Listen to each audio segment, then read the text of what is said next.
Gledate Gorenjska poročila na GIF TV. V torek je na Jesenicah potekala že 29. koordinacija županov Zgornje Gorenjske in tokratni gostitelj je bil župan občine Jesenice Peter Bohinec. O kakšni temi so se pogovarjale, pa je župan sedaj pred našim mikrofonom. Pozdravljeni. Dober dan, lep pozdrav. Ja, že 29.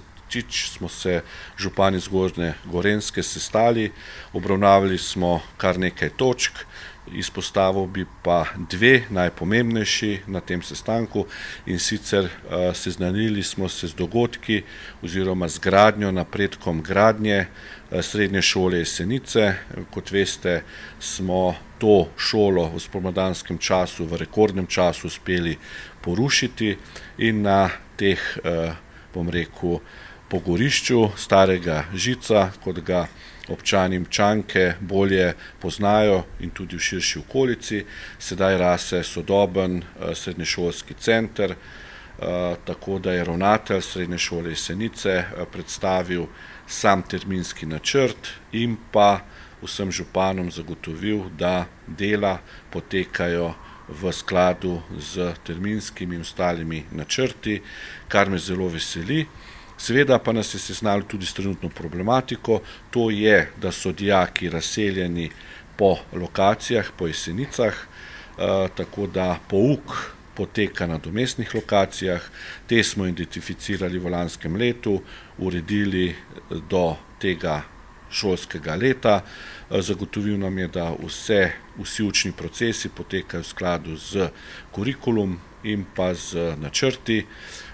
Poudaril sem pa tudi še na sestanku, da me veseli dejstvo, da smo uspeli za Rivo dogovoriti in odpraviti vse anomalije, ki so se v lanskem letu pojavljale, ko dijaki niso v nekaterih primerih priti na Jesenice iz okoliških krajev in se potem v doglednem času vrniti nazaj v domove. Tako da tudi ta aspekt smo pregledali in ugotovili, da v tem letu ni bilo niti ene pritožbe strani dijakov, staršev, tako da tudi zelo pomemben segment avtobusnih prevozov dijakov je tudi pod kontrolo in deluje.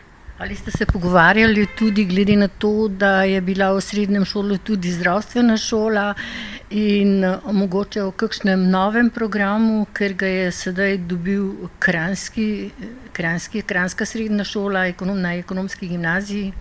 Tako mi kot, regijsko zdravstveno središče smo bili proti vzpostavitvi programa v Kranju, se pravi gre za zdravstveno nego, kajti tak program je zelo zahteven program in tisto, kar je najbolj pomembno, srednja šola mora zagotoviti klinično okolje.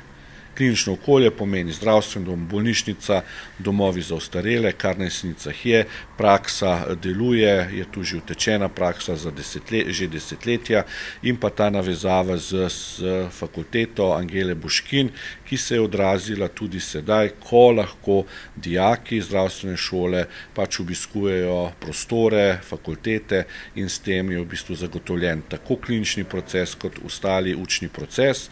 Tako da žal nismo bili uspešni z našo pritožbo, pač država se je odločila, da ta program odpre tudi v Kranju in smo pa uspeli pri pridobitvi dodatnega programa, se pravi program bolničar na Jesenicah, in s tem seveda širimo nabor teh deficitarnih poklicnih kvalifikacij oziroma izobraževanj, ki so zelo pomembne v procesu zdravstva, predvsem pa v luči pomanjkanja kadra, ki smo seveda v Sloveniji tako sedaj podvrženi oziroma soočeni.